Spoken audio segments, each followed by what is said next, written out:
Ilang mga kabahayan sa Camp 3 Sitio, Akupan, Virac, Itogon, Benguet nasira dulot ng habagat na hatid ng bagyong Empong. Isang malubhang landslide ang tumama sa Camp 3 Sitio, Akuban, Virac, Itogon, Benguet na naging sanhi ng pagtaas ng tubig sa ilog at pagguho ng malalaking tipak ng bato mula sa itaas.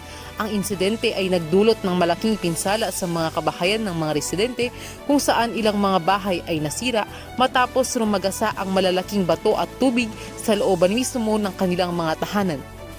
Ang Akupan Elementary School ay isa ring naapektuhan ng landslide.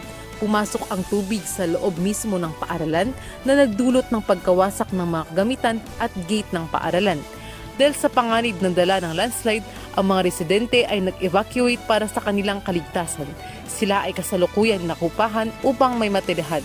Ayon naman sa isang residente, sa mga nagdaang bagyo, ngayon lamang naranasan ng ganitong kalubhang pangyayari na nakasira sa kanilang mga tahanan.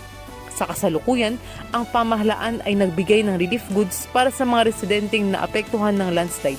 Ang mga otoridad at mga grupo ng rescue ay patuloy na minomonitor ang lugar upang tumulong sa mga apektadong residente at magsagawa ng mahakbang upang maiwasan ang mga karagdagang pinsala na dulot ng habagat.